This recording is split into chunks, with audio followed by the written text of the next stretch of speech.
anak difabel. Salam hebat, luar biasa. Di sini saya akan memberikan pengalaman sedikit pada saat belajar braille, masih menggunakan papan yang sangat sederhana, buatan sendiri. Minta tolong Bapak tukang tentunya. Di sini ada papan yang sudah dilubangi. Satu hurufnya memiliki lubang 6, dan lubang-lubang inilah yang harus dihafal oleh para difabel netra. Di sini ada 6 lubang dalam satu kotak.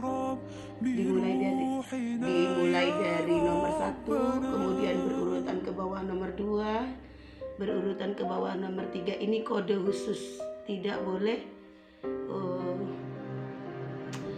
di otak-atik udah pakem, udah baku ya. Kemudian pindah bergeser ke sebelah kiri ya. Kalau dari sini ada di sini angka 4, angka 5, angka 6. Jadi ngitungnya tidak boleh 1, 2 ke samping, tapi 1, 2, 3-nya ke bawah, 4, 5 dan 6-nya ke bawah. Rumus ini yang harus diingat, nggak boleh lupa ketika belajar huruf satu persatu di papan braille. Jadi saya memperkenalkan papan braille ketika kami disabilitas netra belajar membaca menggunakan papan yang sangat sederhana ya. Tentunya mungkin kalau di pasaran atau di toko-toko saya juga belum pernah tahu gitu. Mungkin ada papan yang sangat bagus. Baru beberapa hari yang lalu saya mendengar ada braille text. Mungkin lebih canggih lagi alatnya ya untuk belajar di sekolah-sekolah luar biasa netra yang tidak memiliki penglihatan. Tapi ketika saya berkenalan pertama kali untuk bisa membaca Al-Quran itu menggunakan papan yang sederhana seperti ini, buatan sendiri, dan sebagai alat bantunya karena di braille itu menggunakan titik-titik sebagai kode kita mengenal huruf, menggunakan apa ini namanya ya, mur namanya, baut untuk biasanya untuk kendaraan atau untuk engsel pintu dan jendela. Jadi kita menggunakan alat-alat yang ada di sekitar kita. Alhamdulillah yayasan di mana saya belajar dulu, Yayasan Ar-Rahmah, rumah Al-Qurannya kami yang tidak melihat, yang tidak memiliki penglihatan mata, subhanallah, meskipun menggunakan alat-alat yang sangat sederhana yang ada di sekitar kami, luar biasa mereka, anak-anak umur 7 tahun, 8 tahun, 9 tahun, pintar-pintar, hafalan Al-Qurannya bagus-bagus. Dan saya sendiri belajar dengan santri yang usianya 7, 8 tahun, 9 tahun, 14 tahun. Dia bawah 35 tahun, seorang guru namanya Ustadz Henry, saya ingat betul. Dan waktu proses belajar pertama kali saya pada tahun 2015 itu hanya diberikan 1 huruf 1 hari, nggak boleh lebih. Dan ketika belajarnya pun, wah subhanallah, luar biasa, memusingkan sekali ketika sudah banyak huruf yang harus dihafal setiap hari ditambah 1. Jadi nggak seperti anak-anak normal waktu itu saya belajarnya ya. Kalau anak-anak normal di sekolah TK kan bisa langsung A, B, C, D. Pada saat saya belajar braille di Yayasan Ar-Rahmah itu hanya diberikan 1 huruf. Misalnya hari pertama A, hanya itu saja diberikan, nggak boleh yang lain. Dan harus dihafal A.1, A.1 gitu. A.1 sampai bosen. Ketika sudah ditambah makin pusing. Nah ini satu ganjalan, satu hambatan di mana teman-teman yang tidak memiliki penglihatan itu patah semangat, putus asa untuk belajar braille. Tidak semua dari kami apa namanya ya, bisa belajar braille. Penuh perjuangan gitu.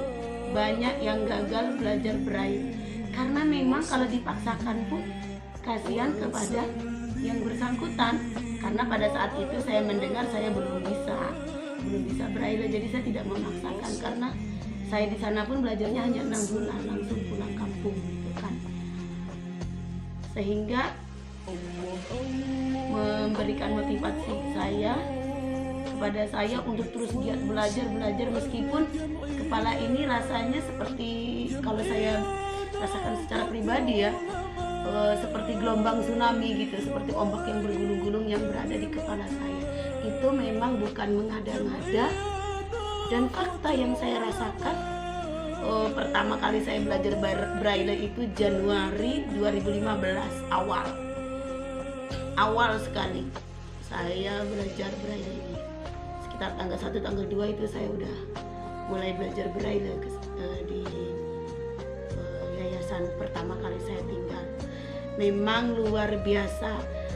Pesan saya untuk teman-teman difabel netra yang kehilangan penglihatan, jangan pernah putus asa, patah semangat untuk belajar huruf demi huruf braille. Caranya setiap hari satu saja, tidak usah banyak-banyak, satu. Lama-lama kan 26 alfabetnya itu bisa diingat dan dipelajari. Memang saya akui, saya yang pernah normal 29 tahun dan bersekolah dengan baik, sangat kesulitan sekali belajar braille,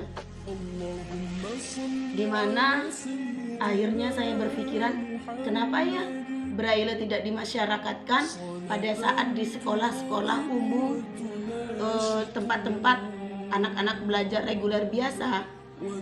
Maksudnya orang-orang yang memiliki penglihatan pun seharusnya wajib belajar huruf-huruf braille ini di sekolah masing-masing di seluruh tanah air.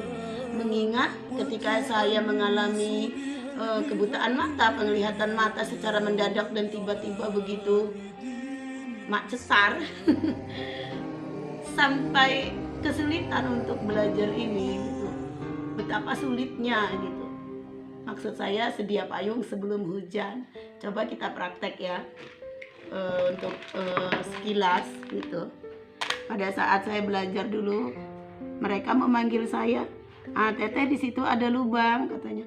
Masukkan titik lubang pertama, katanya. Ini kan disebut titik nantinya di pada implementasi di Al-Quran, di kertas-kertas majalahnya itu. Titik A angka 1. Jadi saya tuh suruh menghafal titik A angka 1, titik A angka 1, titik A angka 1. Dan nanti apabila di Al-Quran bertemu dengan angka 1 ini, titik A ini, di dalam bahasa Arabnya akan berubah menjadi huruf alif. Kalau di bahasa Indonesianya huruf A. Tidak ada perbedaan yang terlalu banyak di huruf antara huruf Indonesia atau ejaan Indonesia dan ejaan Arab. Sama-sama menggunakan ejaan Indonesia, cuma bedanya untuk huruf hijaiyah itu ada beberapa tambahan yang berbeda dari huruf-huruf ejaan Indonesia. Dari situ saja perbedaannya. Mungkin kita lanjutkan lagi. Di sini kita huruf B. Jadi kita tidak menggunakan kotak yang sama yang sudah saya gunakan tadi pada huruf A. Kita beralih ke kotak berikutnya, tentunya dengan menggunakan tangan, indera perabaan. Tidak lagi indera penglihatan. Huruf B berada pada titik 1 dan titik 2. Artinya huruf B terdapat pada lubang yang kodenya angka 1 dan angka 2. Cuma waktu itu saya belajar ini teman-teman 3 bulan. Dan bayangin, belajar braille huruf satu demi satu huruf braille itu sampai 3 bulan. Karena memang saya diberikannya satu persatu satu hari. Tinggal kita hitung alfabet Indonesia ada berapa, huruf hijaiyah ada berapa, harokatnya ada berapa. Jadi memang luar biasa. Saya akui saya sendiri tidak cepat belajar Braille ini, karena kepala langsung nyetrum, pusing, bahkan sampai demam ketika saya belajar ini. Itu masih belajar di papan yang sederhana ini loh, belum diimplementasikan di majalah, Al-Quran, atau bacaan-bacaan yang lainnya. Terima kasih, terus semangat menimba ilmu, menggali ilmu. Semoga menjadi ladang pahala surga di yaumil akhir bersama baginda Nabi besar Muhammad SAW. Jangan lupa berselawat kepada beliau di pagi hari 10 kali, di malam hari 10 kali, dan banyak-banyaklah beristighfar. Karena dengan yang saya ucapkan tadi, bersalawat Nabi dan beristighfar, Allah memberikan kebaikan, ya. Jadi kebaikan tangan Allah itu hadir kepada saya di akhir Desember 2013.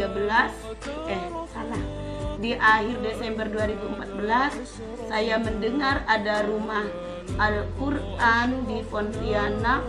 Saya sangat subhanallah, luar biasa. Menunggu kontak teleponnya 2 hari.